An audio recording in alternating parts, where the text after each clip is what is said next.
আজকে বাস্তব সংখ্যা তত্ত্বে হচ্ছে পার্ট 2। আগের পার্টে আমরা বাস্তব সংখ্যা তত্ত্বের কিছু ফর্মুলা শিখছিলাম, তো আজকে সেই ফর্মুলার বেস করে কিছু অঙ্ক করব এবং সেই সমস্ত অঙ্কের সুবিধাসের আমি আলোচনা করব যেগুলো কিন্তু পরীক্ষায় আসছে এবং ইম্পর্টেন্ট এবং বুঝতেও তোমাদের একটু অসুবিধা হতে পারে, সেই সমস্ত অঙ্কগুলো আমি কিন্তু আলোচনা করছি।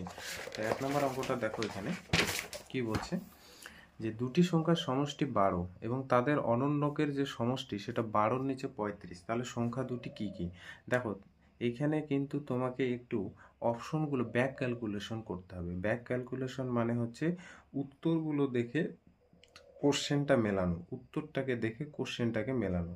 এখানে প্রথম কন্ডিশন কি বলছে, যে দুইটা সংখ্যা নেব আমরা সেই দুইটার সমষ্টি অবশ্যই 12 হতে পারে। এইবার অপশনগুলো দেখো তো, যে দুইটা সংখ্যা দেওয়া আছে প্রত্যেকটার যোগফল 12। দেখো 6 6 7 5 10 2 আর 9 3, তাহলে প্রথম কন্ডিশনটা তো হোল্ড করছে, এই কন্ডিশন হোল্ড করছে এবং তাদের অনন্যকের সমষ্টি 12-র নিচে 35। তাহলে যে অপশনটা সংখ্যা দুইটার অনন্যকের সমষ্টি 12-র নিচে 35 হবে সেই অপশনটাই ঠিক। তাহলে এখানে দেখো তো, আমি যদি এ নাম্বার অপশনটা আলোচনা করতাম, এর অনন্যক বলতে কি হয়, 6-এর অনন্যক 1/6 আর পরেরটার অনন্য 1/6, তাহলে এখানে নিচে লসাগু কত হবে 36, তাহলে উপরে 1 আর উপরে হবে এই লসাগু 6 হবে, সরি 6 হবে, হ্যাঁ। তাহলে উপরে হয়ে যাবে 1, নিচে হয়ে উপরে 1 1 হয়ে গেল, তাহলে 2-এর নিচে কি হয়ে যাবে বলো 6। তাহলে এখানে কি নিচে 35 আসছে, লসাগু আসে নাই, আমার নিচে দেখো 35 লাগে, উপরে হলো 12 লাগে। বি নাম্বার অপশনটা দেখো, বি নাম্বারটার অনন্য 7-এর অনন্য কি হবে 1/7, তারপর একটা 1/5, তাহলে এর যে লসাগু এটা হতে পারে, দেখো 35 চলে আসছে। তাহলে 35 যদি নেই, 35কে 7 দিয়ে ভাগ করো 5, 5 দিয়ে আবার 1কে ভাগ গুণ করো 5, পরেরটা দেখো 7, তাহলে উপরে হয়ে গেল 12, নিচে হয়ে যাবে 35। তাহলে এই অপশনটাই কারেক্ট। এগুলো কিন্তু একটাও হবে না, দেখো এগুলো একটাও হবে না, এগুলো যোগফল 12 হচ্ছে কিন্তু অনন্যকের সমষ্টি আমার কত লাগবে 35-এর নিচে, সরি 12-র নিচে 35 লাগবে। তাহলে বি নাম্বার অপশনটা এখানে কিন্তু কারেক্ট। ঠিক আছে, বোঝা গেল। ব্যাক ক্যালকুলেশন, উত্তর দেখে কোশ্চেনটাকে বানানো। পরে অঙ্কটা দেখো, তিনটি ক্রমিক পূর্ণ সংখ্যার গুণফল 720 হলে তাদের বর্গের সমষ্টি কত? 244, 246, 245, 250। সমস্ত অ্যান্সারগুলো কাছাকাছি আছে। এবার কোশ্চেনটা বুঝতে হবে, সবসময় কি ব্যাক ক্যালকুলেশন করব না। তিনটি ক্রমিক পূর্ণ সংখ্যা, ক্রমিক মানে পরপর, কোন তিনটা পরপর পূর্ণ সংখ্যার গুণফল 720 হবে, তাহলে সেই সংখ্যা মানে সেই তিনটা ক্রমিক পূর্ণ সংখ্যার বর্গের সমষ্টি মানে যোগফল বের করতে হবে। তাহলে তোমাদের প্রথম কাজ হবে 720-কে একের থেকে বড় কোন সংখ্যাটা দিয়ে ভাগ যাবে, 2 দিয়ে ভাগ যাবে, একের থেকে বড় চেষ্টা করবে, একের থেকে বড়। তাহলে এখানে কত হচ্ছে 360। এবার আবার দেখো 2 দিয়ে চেষ্টা করবে, 2 দিয়ে করলে 18, 2 × 14, আবার 2 দিয়ে চেষ্টা করবে, তাহলে এখানে 2 দিয়ে করলে কত হয়ে যাবে 90। আবার দেখো 2 দিয়ে করার চেষ্টা করবে কিন্তু 2 দিয়ে যাবে না, যাবে তো 45 যাবে, হ্যাঁ।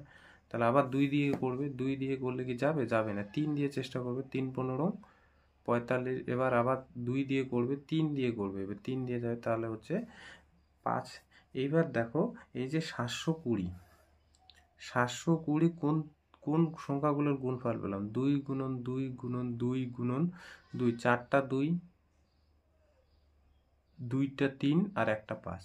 তাহলে এইখানে এই যে গুণফলটাকে এমন তিনটা গুণফলে মানে এমন তিনটা সংখ্যা গুণফল লিখতে হবে যাদের হচ্ছে 720 হবে গুণফলটা। তাহলে এই সংখ্যাগুলো থেকে এমন তিনটা সংখ্যা বানাবে যে সংখ্যা তিনটার গুণফল 720 এবং সেই সংখ্যাগুলো কিন্তু পরপর হতে হবে। মানে একটা যদি 6 হয়, তারপরটা 7, পরেরটা হচ্ছে 8। তো দেখো এইখান থেকে আমি এই তিনটাকে একটা নিলাম, দেখো এই তিনটাকে নিলাম, তাহলে এই তিনটাকে নিলে 4 দুগুণ কত হয়ে যাবে 8। 8-এর পরে ক্রমিক সংখ্যা কত 9, তাহলে এখানে 9 দেখতে পাচ্ছি, এই যে 9। এবার এখানে দেখতে পাচ্ছ 10, 5 দুগুণ কত 10। দেখো পরপর তিনটা সংখ্যা নিলাম যাতে করে আমার গুণফলটা কত হলো 720। সেই জন্য এত কিছু না করে যখনই শূন্য দেখবে না 720, 720 শূন্য দেখবে না, 72 গুণন 10 হবে। তো এই 72কে তখন দেখবে যে পরপর এইভাবে লেখা যায়। আমি কিন্তু আমি যদি অঙ্কটা করতাম এইভাবে করতাম না, 10 শূন্য দেখতাম, শূন্য দেখলে সেটা 10-এর সাথে কোনো সংখ্যার গুণফল হতো। তাহলে এই যে সংখ্যাটাকে 8 নং 72 বানাবে, তাহলে দেখো পরপর ক্রমিক সংখ্যা কিন্তু পেয়ে যাবে। তাহলে 772কে আমি যদি ভাঙাই বা শর্টকাট করি এইভাবে করব, 72 গুণন বা একটা প্রসিডিওর হলো এইটা। হ্যাঁ, যদি শূন্য থাকে তাহলে এখানে 10 লিখে দিব, তাহলে 10 আর 72 720, 772কে আবার লেখা যায় 8 গুণন 9 গুণন 10, তাহলে পরপর 3টা ক্রমিক পূর্ণ সংখ্যা আমি কিন্তু পেয়ে গেলাম। এবার আমাকে কোশ্চেনে বলছে তাদের বর্গের সমষ্টি কত। তার মানে 8 square plus 9 square plus 10 square, এইটা বের করতে বলছে। 8 স্কোয়ার মানে 64, 9 স্কোয়ার মানে 81, 10 স্কোয়ার মানে কত 100, তাহলে এইটা যোগ করলে হয়ে যাবে 245, এটা অ্যান্সার। তাহলে এখানে অ্যান্সার হবে সি। এখানে বলছে কোনটি মূলদ সংখ্যা, দেখো কোনটি মূলদ সংখ্যা। তাহলে মূলদ সংখ্যা মানে যে সমস্ত সংখ্যা হচ্ছে p/q আকারে লেখা যায়, তাহলে সেই সমস্ত সংখ্যাগুলি মূলদ সংখ্যা। তাহলে প্রথমেই তোমাদের আমি বলছিলাম আগের ভিডিও যে পাই হচ্ছে অমূলদ সংখ্যা, তাহলে এটি জীবনে মূলদ সংখ্যা হবে না। √2 √3 আকারে যে সংখ্যাগুলো থাকে সেগুলো মূলদ সংখ্যা না। তাহলে এ আর বি অপশনটা বাদ গেল। তাহলে একমাত্র p/q আকারে কোন সংখ্যাটা পড়ে আছে, 3/2, শেষ, এটা অ্যান্সার। দেখো এই যে 4 নাম্বার টাইপ, এইরকম টাইপের কিন্তু অঙ্কগুলো থাকে। তাহলে কি বলছে 325169, এই যে সংখ্যাটার পাওয়ার দেখো 231, এবং আর একটা সংখ্যা বলছে 23437, এর পাওয়ার যদি 323 হয়, তাহলে বলছে এই দুইটা সংখ্যার একক স্থানীয় অঙ্ক নির্ণয় করা। আগের দিন একটা বক্সে তোমাদের বলছিলাম 0, 1, 5 আর 6 এদের পাওয়ারগুলো বি যাই থাকুক না কেন একক স্থানীয় অঙ্ক সেই সংখ্যাগুলো হয় কি কি ক্ষেত্রে আলাদা, কি কি ক্ষেত্রে একই রকম, 2, 3, 5, 7, 2, 3, 7, 8, সরি 2, 3, 7, 8 এগুলো। আবার 4 একটু আলাদা আর 9 হলো আলাদা। তাহলে এখানে এই সংখ্যাটার পাওয়ার যদি তুমি বের করতে চাও তাহলে তো এমনি করলে তো তুমি পারবা না। তাহলে কোনটা তোমার লক্ষ্য করতে হবে, লাস্টের সংখ্যাটা। এই যে এগুলো সংখ্যার একক স্থানীয় অঙ্ক বের করতে হলে লাস্টের সংখ্যাটা দেখবে, এটার এবং এই যে এটার। তো লাস্টের সংখ্যাটা কত আছে, 9। 9-এর পাওয়ার দেখো তো, 9-এর রুলে কি বলছিলাম, 9-এর পাওয়ার বি, দুইটা রুল এখানে এক্সিস্ট করে। সেটা হলো বিটা যুগ্ম যদি হয়, বিটা যদি যুগ্ম হয় তাহলে একক স্থানীয় অঙ্ক হয়ে যাবে তোমার 1, আর বিটা যদি অযুগ্ম হয়ে যায় তখন একক স্থানীয় অঙ্ক হয়ে যাবে 9। তাহলে দেখো তো এখানে 9-এর পাওয়ার 231, তাহলে 9-এর পাওয়ার যেটা 231 আছে, সেই 231টা এখানে কিন্তু অযুগ্ম। তাহলে এর যে একক স্থানীয় অঙ্ক, এই যে একক স্থানীয় অঙ্ক 32516 টু দি পাওয়ার 231, একক স্থানীয় অঙ্কটা হয়ে যাবে তোমার কত, 9। হয়ে গেল, প্রথমটা শেষ। এবার 7-এর পাওয়ার দেখো 323 আছে, 7 টু দি পাওয়ার বি। এইখানে রুলটা কি বলছিলাম যে বিকে তুমি 4 দিয়ে ভাগ করবে, ভাগশেষ যদি আর থাকে তাহলে আমার কি হয়ে যাবে, 7 টু দি পাওয়ার আর করে আর এর ভ্যালুটা এখানে বসাবো, বসানোর পর এখানে যে সংখ্যাটা পাবো সেই সংখ্যাটার লাস্ট সংখ্যাটা হবে একক স্থানীয় অঙ্ক। আর ভাগশেষ যদি আমি না পাই তাহলে কি হবে, 7 টু দি পাওয়ার 4 পাবো। তাহলে 7 টু দি পাওয়ার 4কে এখানে ভাঙাবো, ভাঙানোর পর এখানে একটা সংখ্যা পাবো, সেই সংখ্যাটার লাস্ট সংখ্যাটা হবে তোমার একক স্থানীয় অঙ্ক। তাহলে 7-এর পাওয়ার এখানে 323 আছে, তাহলে 323কে প্রথমে কি করবে, 4 দিয়ে ভাগ করবে। তাহলে এখানে 4 দিয়ে যদি ভাগ করি, 4 আটা কত হয়ে যাবে, 32। তাহলে এখানে 80 নিলাম, 320, তাহলে এখানে 3, দেখো রিমাইন্ডার হলো তোমার কত হলো 3। তাহলে 300, এই যে বিকে মানে 323কে 4 দিয়ে ভাগ করলে আর কত পাচ্ছে, আর পাচ্ছে 3। তাহলে এখানে ফর্মুলা কি বলছে, ফর্মুলা বলছে যে 7-এর পাওয়ার 8টা বসাও, 7-এর পাওয়ার আর বলতে 3 বসাও। তাহলে 7 কয়বার গুণ আছে, 3 বার, 3 বার গুণ, 7 7 49, আর এখানে হচ্ছে 7, 7 নং কত হয়ে যাবে বলো, 63। আমার তো ওগুলো দরকারই নেই, 63 3, তাহলে 63 থেকে 3 নেব আর 6 থাকলো, তাহলে 4 7 28 29 30 31 32, 34। তাহলে আমার এই 34 লেখার প্রয়োজনই নেই, আমার লাস্ট সংখ্যাটা প্রয়োজন। তাহলে লাস্ট যে সংখ্যাটা সেটা হলো কত, 3। তার মানে 2 3 4 3 7 এর পাওয়ার যদি 323 হয় এর একক স্থানীয় অঙ্ক হয়ে যাবে তোমার 3। বোঝা গেল? এটার হবে 9 আর এটা হবে 3। আশা করি বুঝাতে পারছি। এই অঙ্কটা দেখো, বলছে 2 3 4 এর পাওয়ার যদি 302 প্লাস 239 টু দি পাওয়ার বলছে 303। এই যে দুইটা সংখ্যার যোগফল করার পর একক স্থানীয় অঙ্ক কত? তাহলে এইটার একক স্থানীয় অঙ্ক বের করব আর এইটার একক স্থানীয় অঙ্ক বের করব, তাদের যোগফলের একক স্থানীয় অঙ্কটা নেব। সমাধানটা দেখো, আমি যদি এই যে 234 টু দি পাওয়ার 302 এর একক স্থানীয় অঙ্ক বের করতে চাই, তাহলে আমার কি দেখতে হবে? এই লাস্টের সংখ্যাটার পাওয়ার কত আছে। লাস্টের সংখ্যা কত? 4। 4-এর পাওয়ার 302। তাহলে আমি কি বলছিলাম? 4-এর পাওয়ার বি যদি যে সংখ্যাটা, মানে বি যদি যুগ্ম হয়, আগের বারে বলছিলাম বি যদি যুগ্ম হয়, তাহলে এর একক স্থানীয় অঙ্কটা হয়ে যাবে তোমার কত? 6 হয়ে যাবে। তাহলে এর একক স্থানীয় অঙ্কটা হয়ে যাবে তোমার 6। তার মানে এই সংখ্যাটার একক স্থানীয় অঙ্ক হয়ে যাবে 6। আর এখানে 239 টু দি পাওয়ার 303, লাস্টের সংখ্যাটা দেখতে হয় 9-এর পাওয়ার 303। তাহলে 9-এর পাওয়ার 303 বলছিলাম বি যদি অযুগ্ম হয়, অযুগ্ম হলে এর একক স্থানীয় অঙ্ক হয়ে যাবে তোমার কত? 9।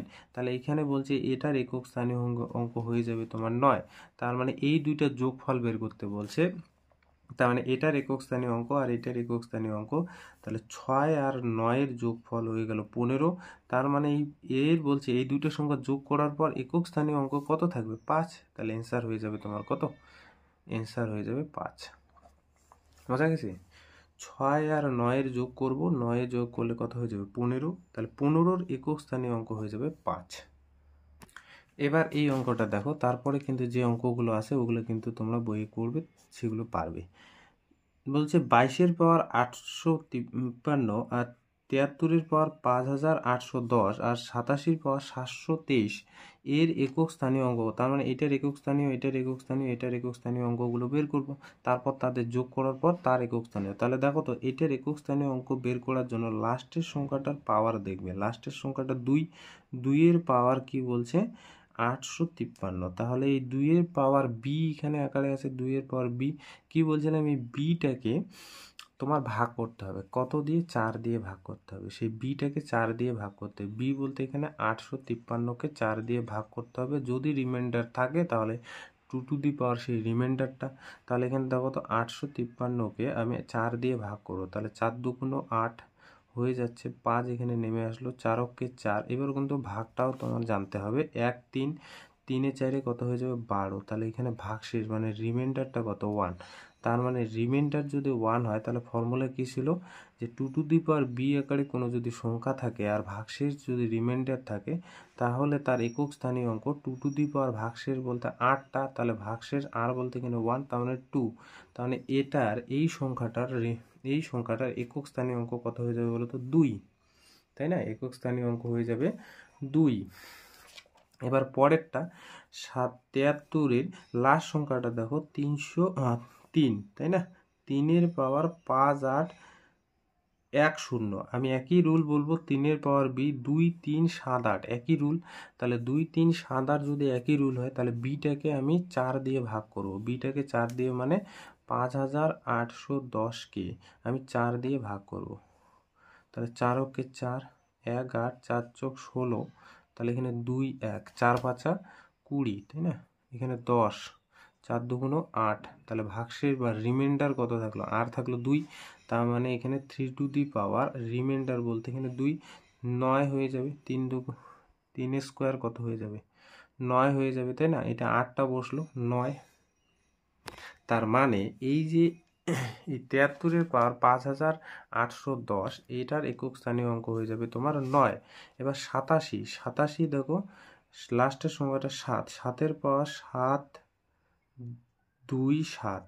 তাহলে এখানে 7 টু দি পাওয়ার বি, এই বিটাকে 4 দিয়ে ভাগ করতে হবে। তার মানে 727-কে 4 দিয়ে ভাগ করব। তাহলে 1 বাদ যাবে 4, এখানে 3, 4 এটা 32, 7 এখানে নামলো, 4-কে 4 নাকি?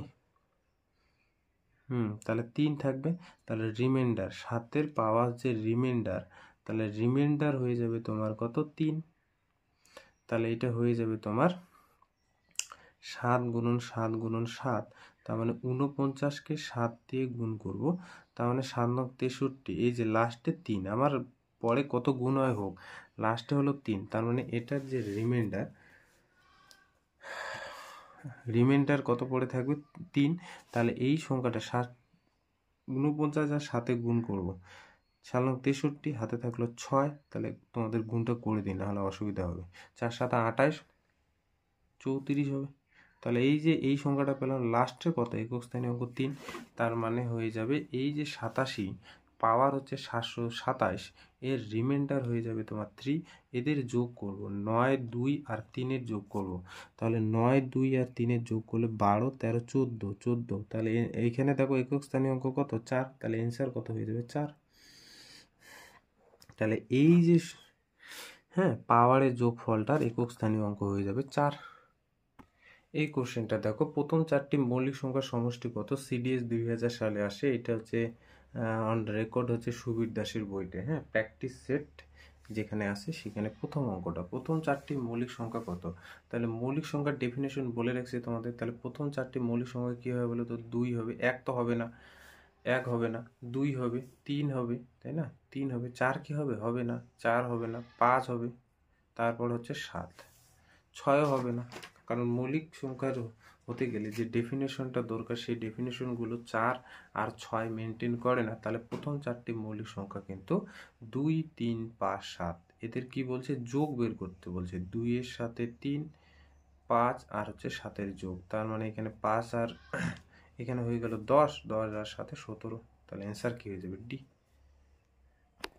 এই কোশ্চেনটা দেখো, 4 অঙ্কের বৃহত্তম আর 3 অঙ্কের ক্ষুদ্রতম সংখ্যার পার্থক্য মানে বিয়োগ ফলটা নির্ণয় করতে বলছে। 4 অঙ্কের বৃহত্তম সংখ্যা কত হয়, 9 9 9 বলছে, তার থেকে বলছে 3 অঙ্কের ক্ষুদ্রতম সংখ্যা, 3 অঙ্কের ক্ষুদ্রতম সংখ্যা মানে 100, এর বিয়োগ ফল নির্ণয় করতে বলছে। তাহলে এখানে হবে 9 9 8 9, শেষ অ্যান্সার, তাহলে 9 8 9 9 হবে, তাহলে অ্যান্সার হয়ে যাবে এ। এটাও কিন্তু পরীক্ষা আসছে। তাহলে দেখো এখানে 15,015, এই যে এর মৌলিক উৎপাদকগুলি কত, A number, B number, C number, D number, অপশনগুলোর মধ্যে বলছে কোনটা হলো 15,015 এর মৌলিক উৎপাদক। তো এই ধরনের বড় সংখ্যাগুলোর মৌলিক উৎপাদকগুলো বের করার জন্য যে এই সংখ্যাটা কোন সংখ্যাগুলোর গুণফল, সেই সংখ্যাগুলো বের করলে হবে, কোন সংখ্যাগুলোর গুণফল সেই সংখ্যাটা বের করলে হবে। তার মানে দেখো 15,015কে আমরা ভাগ করব, বড় কোনো সংখ্যার মৌলিক উৎপাদক বের করতে হলে এই বড় সংখ্যাটা কোন মৌলিক উৎপাদক মানে কোন সংখ্যাগুলোর গুণফল সেগুলো বের করব। তাহলে এখানে দেখো এ বি সি ডি অপশনের মধ্যে একটা জিনিস কমন আছে, কি জিনিস, 3 5 7 11, দেখো 3 5 11, এই তিনটে কিন্তু কমন আছে, 3 5 7, কোথাও দেখো 3 5 7 11, এরকম কমন আছে না কতগুলো জিনিস। তার মানে প্রথমেই এখানে কমন বলতে দুইটা জিনিস কমন আছে, আমি ভুল বললাম, এখানে কমন বলতে দুইটা জিনিস, 3 5 কমন আছে, দেখো প্রত্যেকটাতে 3 5, তাহলে বুঝতেই পারছো প্রথমে আমার 3 দিয়ে ভাগ যাবেই যাবে, এগুলো কিন্তু অপশন দেখেও কিছুটা বোঝা যায়। 3 দিয়ে প্রথমে এই সংখ্যাটা ভাগ যাবেই যাবে, তাহলে 3 5 15, আর ভাগফলটা কিন্তু ভালো করে করবে, অনেকেই এখানে 3 5 15, এখানে কিন্তু একটা শূন্য হবে, এবার আরও একটা শূন্য হবে, তারপর বলছে এখানে কত হয়ে যাবে 5, দেখো 3 5 15, শূন্য তারপরে 15, মানে 5,500 হবে। 3 দিয়ে যদি 15,015কে ভাগ করা যায় তাহলে 5,005 হবে, এমনিতে গুণ করে দেখো, এই যে 3 5 15, তারপরে দেখো এইখানে শূন্য, 3 5 15, তাই না, 15,015। এবার হচ্ছে দেখো 5 যেহেতু আছে 5 দিয়ে ভাগ করো, তাহলে 5 × 5 0 0 1। এবার আমি কত দিয়ে করব, 7 দিয়ে করব, কারণ 7 হচ্ছে দেখো 3 জায়গায় কমন আছে, এইখানে, তাহলে বেশি হওয়ার চান্স এই এ সি ডি এর মধ্যে, ঠিক আছে। 7 দিয়ে ভাগ করব, 7 দিয়ে যদি এখানে করি, 7 × 7, এখানে কিন্তু ভাগগুলো ভালো করে করতে হবে। তার হাতে থাকলো 3, 7 থেকে 10 মিলাতে 3, এখানে হলো 30, হলো 4 7 28 আর 3 7 21, তার মানে দেখো 143 থাকলো, 143 এবার 7 দিয়ে হলো। এবার কমন কি আছে দেখো 11, 11 দিয়ে করবো। এবার 11 দিয়ে যদি করি, 11কে 11, তাহলে এখানে 33, তাহলে কত হলো 13 হলো। তার মানে এই যে 15,015কে যদি আমি ভাগ করি, তাহলে এখানে ভাগ করার পর কোন কোন সংখ্যাগুলো পেলাম বলো তো? 3, 5, মানে কোন সংখ্যাগুলোর গুণফল পেলাম? 3, 5, 7, 11 আর 13। তাহলে বলছে এই যে 3, 5, 7, 11 আর 13 এই সংখ্যাগুলোই হবে এই সংখ্যাটার মৌলিক উৎপাদক, মানে এই সংখ্যাগুলো দিয়ে কি যাবে বলো তো? ভাগ যাবে। তাহলে কোন অ্যান্সারটা হবে? এখানে ডি নাম্বার অপশনটা হবে, ডি নাম্বার অপশনটা হবে, এই অপশনটা হবে। অপশন দেখেও কিন্তু কিছুটা আমাদের বুঝতে হবে, ঠিক আছে? তাহলে কি বললাম? কোনো বড় সংখ্যার মৌলিক উৎপাদক বের করতে হলে ওই সংখ্যাগুলো বা ওই সংখ্যাটি কোন কোন সংখ্যাগুলোর গুণফল সেই সংখ্যাগুলো বের করলেই হলো। পরে কোশ্চেনটা দেখো, 301 আর 320 এর মধ্যে কয়টি মৌলিক সংখ্যা আছে? 6, 5, 4, 3। তাহলে 301 থেকে 320 মধ্যে কতগুলো মৌলিক সংখ্যা আছে? তাহলে মধ্যে 301 থেকে 320 এর মধ্যে। তাহলে এখন দেখো তোমাদের কিন্তু এবার বুঝতে হবে যে মৌলিক সংখ্যাগুলো আমাদের কি কি হবে। তাহলে যে সমস্ত সংখ্যা একের থেকে বড়, আবার ওই সংখ্যাটা নিজেই নিজেকে ভাগ করতে পারে, এক ছাড়া অন্য কোনো সংখ্যা দিয়ে ভাগ করা যাবে না, ঠিক আছে? তাহলে কি কি হতে পারে বলো? 302 কি হবে? হবে না, 302 হবে না, কারণ 302কে 302 দিয়ে ভাগ করা যায়, 1 দিয়ে ভাগ করা যায়, আবার 2 দিয়েও যায়। তাহলে কি হবে? 303 কি হবে? হ্যাঁ 303 কি হবে? 303 কিন্তু হবে, এটাও হবে না, 303ও হবে না। কারণ কি বলতো? 300 ওই 202 এর মতো কন্ডিশন হোল্ড করবে। 304, 304ও হবে না। 305 হবে না, কারণ 5 দিয়ে যাবে। 6 হবে? হবে না। 7 হবে, 307 হবে। 308 কি হবে? এটাও হবে না। 311 হবে একবারে ডাইরেক্ট। তারপরে হচ্ছে 313 হবে, 317 হবে, এই 4টি হবে। তাহলে অ্যান্সার কয়টা হবে? 4টি। এই 4টির বাইরে কোনো সংখ্যা হবে না 301 থেকে 320 মধ্যে, যে কোনো সংখ্যা। যেমন আমি যদি বলি যে 304 কেন নয়? প্রথম কন্ডিশন তো হোল্ড করছে, পি সংখ্যাটা হলো 304 যদি নেই, দেখো 304-এর মতো 302, 300 তোমার 6 এগুলো সংখ্যা না, পি একের থেকে বড়, এই কন্ডিশনটা হোল্ড করছে। 304 যদি আমি কল্পনা করি, তাহলে 304 304কে ভাগ করে, আর বলছে 304 1 দিয়ে ভাগ করা যায়, এটা ভালো।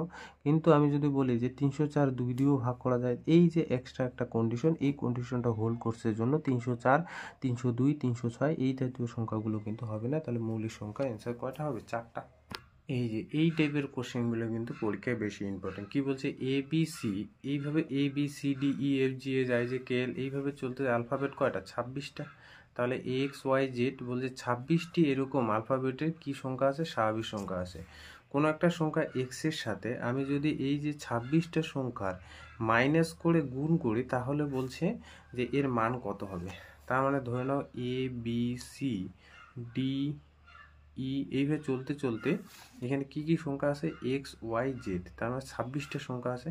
তাহলে এখানে এক্সের সাথে কোনো একটা সংখ্যা এক্সের সাথে এই সংখ্যাটার বিয়োগ গুণন এই সংখ্যাটার বিয়োগ গুণন এই সংখ্যাটার বিয়োগ গুণন এই সংখ্যাটার বিয়োগ গুণন এই সংখ্যাটার বিয়োগ, এই সংখ্যাটা বলছে কত হবে।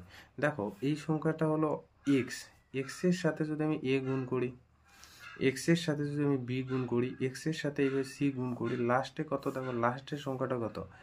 এক্সের সাথে আমি জেড বিয়োগ করে গুণ করব এবং এক্সের সাথে ওয়াই গুণ করব, আর এক্সের সাথে এক্স যদি আমি গুণ করি, তাহলে দেখো তো এইখানে এগুলো সংখ্যা যাই হোক না কেন, মাঝখানে এই সংখ্যাটা কত? এগুলো যা আছে তাই থাকলো। তাহলে এইখানে হলো একটা সংখ্যা পাবো 0, আর এইখানে পাচ্ছি হচ্ছে এক্স মাইনাস 0 আর X minus Y X minus Z গুণ হিসেবে থাকলো এইখানটায়। তাহলে 0-র সাথে এখানে সংখ্যাটা যাই গুণ হোক, তাহলে এটা কত হয়ে যাবে? 0। ও দেখা গেল না এখানে, না? আচ্ছা যাই হোক, আমি আর একবার বলছি, এই লাইনটা কাটি, আর একবার বলছি। দেখো কি বললাম? আলফাবেট আছে তোমার এ বি সি ডি ই, এইভাবে চলতে চলতে এক্স ওয়াই জেড, মোট হচ্ছে 26টি। তাহলে এই আলফাবেটের মধ্যে একটা সংখ্যা এখানে নিয়ে নিছে এক্স, এক্সটার সাথে কি বলছে? যে এটা বিয়োগ করব, বিটা বিয়োগ করব, সিটা বিয়োগ করব, এইভাবে এক্স বিয়োগ করব, ওয়াই বিয়োগ করব, জেড বিয়োগ করার পর গুণ করব, গুণ করলে সেই গুণফলটা কত। তার মানে এক্স এর সাথে এ বিয়োগ করব, এক্স এর সাথে বি বিয়োগ করব, এই যে বি বিয়োগ করব, এর গুণটা করব, তারপরে লাস্টের সংখ্যাটা কত, এক্স এর সাথে জেড করব, তার সামনের সংখ্যাটা কত, এক্স এর সাথে ওয়াই করব। আচ্ছা, এক্স এর সাথে যদি এক্স করি বিয়োগ তার, বোঝা গেছে, এক্স এর সাথে এক্স, তাই এইভাবে সংখ্যাগুলো গুণ যাবে। তার মানে দেখো এইখানে যা থাকার থাকবে এগুলো এইভাবে থাকলো, এইখানে কত হয়ে যাবে 0, পরেরটা এক্স মাইনাস ওয়াই, পরেরটা এক্স মাইনাস জেড, এখানে ব্র্যাকেটে যা আছে তাই। তাহলে এগুলো সংখ্যার বিয়োগফল যাই হোক না কেন 0-র সাথে গুণ করলে সেটা কত হয়ে যাবে 0 অ্যান্সার। তাহলে অ্যান্সার কত হয়ে যাবে এটা 0। এই অঙ্কটা দেখো কি বলছে, 10 থেকে 50-এর মধ্যবর্তী যে মৌলিক সংখ্যাটির অক্ষদ্বয় স্থান পরিবর্তন করলেও তার মান পরিবর্তন হয় না, তার বর্গ কত। তাহলে 10-এর থেকে 50-এর মধ্যে কোন এমন মৌলিক সংখ্যা পাবো যে সংখ্যাটা স্থান পরিবর্তন করলেও, মানে এককের ঘরে আর দশকের ঘরে যদি স্থান পরিবর্তন করি তাহলে তার যে মান সেটা পরিবর্তন হয় না। তাহলে 10-এর পরবর্তী যে মৌলিক সংখ্যাটি কত হবে 11, তারপরে হচ্ছে 13, তারপরে হচ্ছে কত বলো তো 17, তারপরে হচ্ছে 19, তারপরে হচ্ছে তোমার 23, তারপরে দেখো 27, তারপরে 29, তারপরে 30 হবে না, 31, 32 হবে না, 33ও হবে না, 34, 35, 36, 37, 41, এভাবে চলবে কিনা, 43, 47, তাহলে এইভাবে চলবে। তাহলে এই যে সংখ্যাগুলোর মধ্যে বলছে কোন সংখ্যাটা যদি আমি স্থান পরিবর্তন করি তাহলে তার মানের পরিবর্তন হবে না। দেখো আমি যে 13 নেই, স্থান পরিবর্তন মানে এককের ঘরে দশক আর দশকের ঘরে একক, মানে এটা যদি স্থান পরিবর্তন করি 31, তাহলে এর মানের পরিবর্তন হচ্ছে কিনা, 13কে আমি উল্টালে 31 হচ্ছে, তাহলে মানের পরিবর্তন হচ্ছে। 17কে যদি উল্টাই তাহলে 71 হচ্ছে, মানের পরিবর্তন হচ্ছে কিনা। তাহলে এখানে কোন সংখ্যাটা আমি নেব, কোন মৌলিক সংখ্যাটা নেব যা স্থানের পরিবর্তন হবে না। তাহলে 11কে দেখো যদি আমি উল্টাই তাহলে 11কে উল্টালে 11ই হবে, তাহলে 11-র মানটা সেম থাকছে, বলছে তার বর্গটা বের করো, তার মানে কত 121, তার বর্গ মানে 121, তাহলে অ্যান্সার কি হবে 121। এখানে যে যে অঙ্কগুলো করাচ্ছি প্রত্যেকটাই কিন্তু পরীক্ষায় আসে, তো এই ধরনের অঙ্কগুলো যদি করো বাকি অঙ্কগুলো কিন্তু অটোমেটিক্যালি হয়ে যাবে, ঠিক আছে। তাহলে এখানে দেখো কি বলছে, 337-এর পাওয়ার হলো 337, তাহলে বলছে এই যে পাওয়ারটা আমি ভাঙানোর পর একক স্থানীয় অঙ্ক কত হবে, 1, 3, 7, 9। তাহলে আমি বলছিলাম একক স্থানীয় অঙ্ক বের করার জন্য লাস্টের যে পাওয়ারটা সেটা নেবে 337, তো 7-এর পাওয়ার বি হলে আমাদের নিয়ম কি, এই যে 337কে আমাদের 4 দিয়ে ভাগ করতে হবে, 4 দিয়ে ভাগ করলে 4 8 32, এখানে থাকে 1, 7, তাহলে 4 চোখ 16, তাহলে এখানে রিমাইন্ডার মানে ভাগশেষ কত হলো 1, তার মানে এখানে আমাদের 7-এর পাওয়ার রিমাইন্ডার, তার মানে 7-এর পাওয়ার 1, তার মানে 7-এর পাওয়ার 1 মানে কি 7, তাহলে অ্যান্সার কি হবে 7 হবে। এই অঙ্কটা দেখো, এটা কিন্তু সিজিএলে আসে, 3^21, এই যে সংখ্যাটাকে 5 দ্বারা যদি ভাগ করি তাহলে ভাগশেষ কত হবে, মানে 3-এর পাওয়ার 21, এটাকে যদি 5 দিয়ে ভাগ করি তার মানে এই যে ভাগফল আর এখানে ভাগশেষটা কত এটা তোমার নির্ণয় করতে হচ্ছে, ভাগফলটা নির্ণয় করতে বলেনি, ভাগশেষটা কত এটা নির্ণয় করতে বলছে।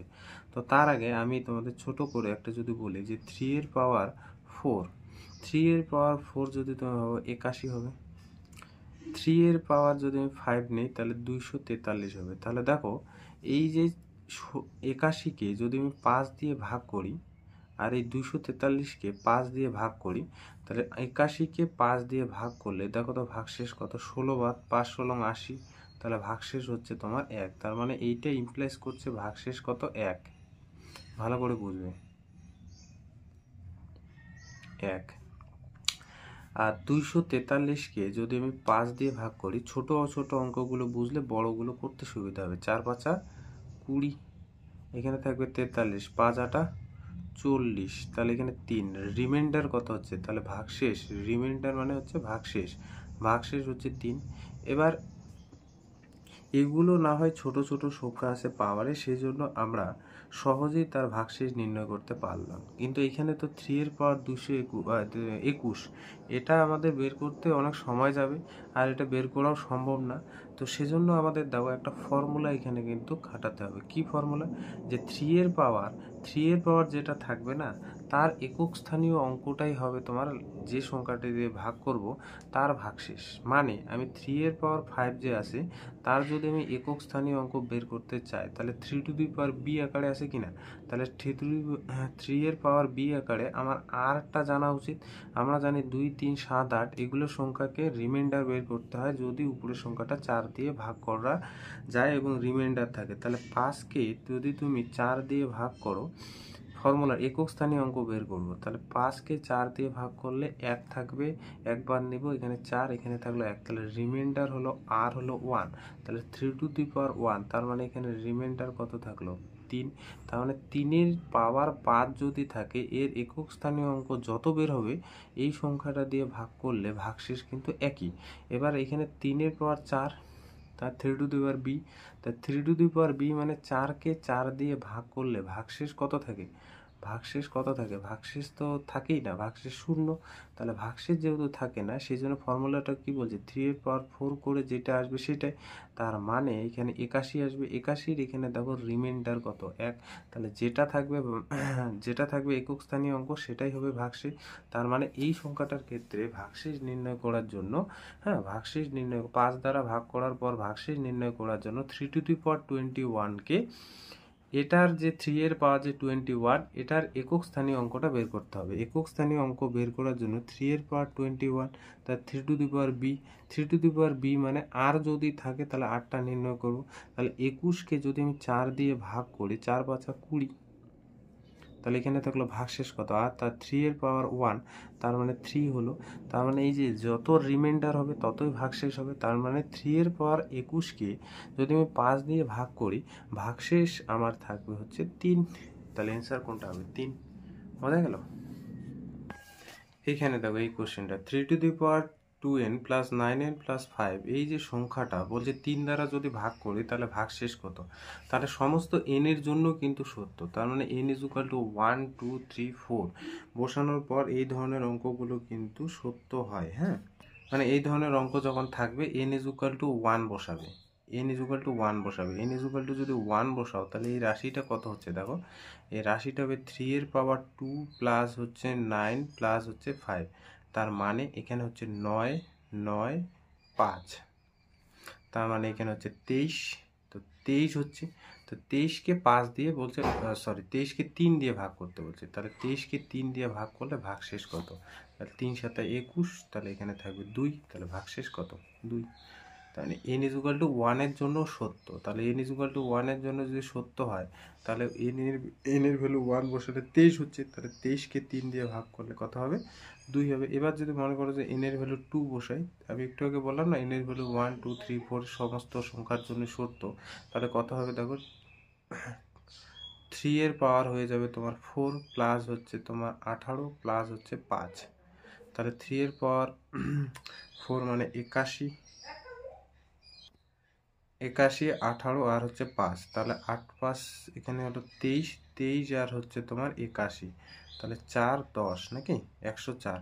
তাহলে 104কেও দেখো যদি আমি 3 দিয়ে ভাগ করি না, 104কে 3 দিয়ে ভাগ করলেও কিন্তু রিমাইন্ডার 2 হবে। তা 3 3 9 14, 3 4 12, তার মানে রিমাইন্ডার কত? 2। বুঝতে পারলে? তাহলে আমি কি বললাম একটু আগে, n এর ভ্যালু 1 2 3 4 সমস্ত সংখ্যার জন্য এটা কিন্তু সত্য। তাহলে আমরা চেক করব শুধু n ইজ ইকুয়াল টু 1 বসানোর পর। এত বড় সংখ্যা তো বসাবো না, বসালে অনেকটাই ক্যালকুলেশন করতে হবে। তাহলে রিমাইন্ডার 2। দেখো এইটাও কিন্তু কোশ্চেনে, এই কোশ্চেনটা কিন্তু পরীক্ষায় আসে। যে যতগুলো পড়ালাম সমস্ত দেখবে সুবিধা সে বের করবে, প্র্যাকটিস সেটে আছে। এখানে বলছে 1001-এর পাওয়ার 2008 আর 1002, এই যে দুইটা সংখ্যার যোগ করার পর একক স্থানীয় অঙ্ক কত হবে? তাহলে এই যে 1001, এই সংখ্যাটার আগে একক স্থানীয় অঙ্ক বের করি। তাহলে লাস্ট সংখ্যাটা দেখতে পাচ্ছ, 1-এর পাওয়ার কত? 2008, তাহলে 1-এর পাওয়ার যাই থাক একক স্থানীয় অঙ্ক কি হবে? 1 হবে। আর 1002, তাহলে এর এখানে একক স্থানীয় অঙ্ক কত? 2, তাহলে এই দুইটা সংখ্যার যদি আমি একক স্থানীয় অঙ্ক বের করতে চাই যোগফলে, তাহলে এটার বের হলো 1, এটার বের হলো 2, তাহলে যোগ করলে কত হলো 3, তার মানে অ্যান্সার হয়ে যাবে 3। এবার এই ধরনের কোশ্চেনও থাকতে পারে 4387 পাওয়ার 245 আর 621 পাওয়ার 72 এর একক স্থানীয় অঙ্ক কত। এখানে তো একক স্থানীয় অঙ্ক দেখতে পাচ্ছ 1 হবে, কারণ 1 পাওয়ার 72 মানে একই হবে, তার মানে এটা হচ্ছে তোমার একক স্থানীয় অঙ্ক 1। এটার বের করলে হলো 7 পাওয়ার দেখো 245, 7 পাওয়ার 245 মানে 7 পাওয়ার বি ওই ফর্মুলায় যাবে, তাহলে এই 245কে আগে 4 দিয়ে ভাগ করবে, তাহলে এখানে 4 6 24, তাই না, 60 নিব, তাহলে এখানে 5 নেমে আসলো, তাহলে এখানে কত হয়ে যাবে দেখো 5 যদি নেমে আসে তাহলে 1 বাদ নেব, 4 1, তাহলে এখানে দেখো 7 পাওয়ার রিমাইন্ডার 1 7, তাহলে 7 সাথে 1 গুণ, তাই না, 7 সাথে 1 গুণ 7 হবে। এখানে কিন্তু অপশনটা ভুল আছে, হ্যাঁ, একটা অপশনও কিন্তু না, 7 হতো কিন্তু অ্যান্সার, কারণ 7 পাওয়ার এটা 7 হতো আর এখানে 1 হতো, তাহলে এটা কিন্তু 7 অ্যান্সার, একটা অপশনও কিন্তু এখানে হবে না।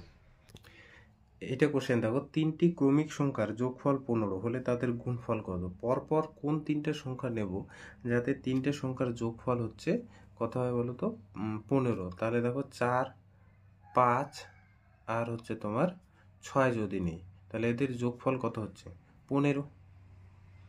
দেখো পরপর 3টে, তাহলে এদের গুণফল মানে 4-এর সাথে 5 6, তার মানে হচ্ছে তোমার 4 5 20 সাথে 6 গুণ, তার মানে 120, এ নাম্বার অপশন। লাস্ট এই চ্যাপ্টারের একটা ইন্টারেস্টিং অঙ্ক আছে, দেখো কোনো একটি সংখ্যাকে 3 দিয়ে ভাগ করতে বলে সে ভুল করে 3 দিয়ে গুণ করে গুণফল 29.7 পেল, তাহলে সঠিক উত্তরটি কত। তাহলে এখানে অ্যান্সার আছে 3.3, বি নাম্বার অ্যান্সার আছে হচ্ছে 9.3, আর সি নাম্বার অপশনে আছে হচ্ছে 9.8, আর ডি নাম্বার অপশনে হচ্ছে 9.9। এবার ভালো করে বুঝবে, ধরে নাও আমি তোমাকে বললাম যে 12কে 3 দিয়ে ভাগ করো, তাহলে ভাগফল অ্যাকচুয়ালি কত আসা উচিত ছিল 4। এবার তুমি কি করছো 12 দিয়ে 3কে গুণ করে দিছো, তাহলে অ্যান্সার কত আসে 3 বরং 36। তাহলে আমি 36 চাই নাই, আমি চাইছি কত 12, তো সেই জন্য বলছে অ্যাকচুয়ালি সঠিক উত্তরটি কত হওয়া উচিত ছিল 4, কিন্তু পাইছো কত 36। তাহলে বলছে আসল সংখ্যাটা কত, এইখান থেকে এই গুণফলটা থেকে আসল সংখ্যাটা তোমার নির্ণয় করতে হবে। তাহলে কি করে করব, বলছে এই যে গুণফলটাকে প্রথমে তোমার এই যে 3 দিয়ে ভাগ করো, তাহলে ভাগ করলে ভাগফলটা কত হচ্ছে দেখো 12, আবার সেই 12কে আবার 3 দিয়ে ভাগ করো, তাহলে অ্যান্সারটা পেয়ে যাবে, তাহলে অ্যান্সারটা কত পেয়ে যাবে 4। তার মানে এখানে কি করবে, এই যে গুণফলটা 36-এর জায়গায় কত আছে 29.7কে 3 দিয়ে ভাগ করবে, 3 দিয়ে যদি ভাগ করো দেখো এখানে হচ্ছে 3 নং 27.9, তাহলে হচ্ছে তোমার 9.9, তাহলে এই 9.9 মানে এখানে হচ্ছে এই যে 12, তো 12কে ভেবে এখানে আবার 3 দিয়ে ভাগ করো, তাহলে এখানে কি 3.3, তাহলে এই যে 3.3 হওয়া অ্যাকচুয়ালি উচিত ছিল। তুমি অ্যাকচুয়ালি এই সংখ্যাটাকে 3 দিয়ে ভাগ না করে তুমি গুণ করে এই সংখ্যাটা পাইছো, ঠিক আছে, এইটাই কিন্তু অ্যান্সার। তাহলে অ্যান্সার কি হবে এ। তাহলে মোটামুটি সুবীর দাসের, হ্যাঁ, বাস্তব সংখ্যা তত্ত্বের যে অঙ্কগুলো লাগে এবং বাকি অনেকগুলো অঙ্ক আছে, এগুলো হচ্ছে এই টাইপেরই, মোটামুটি সবটাই আমি বলে রাখছি, ঠিক আছে, বাকিগুলো কিন্তু পারা উচিত। তাহলে নেক্সট দিন আমরা বিভাজ্যতা বা ডিভিজিবিলিটি শুরু করব, ঠিক আছে, আজকে কিন্তু শেষ এই চ্যাপ্টারটা।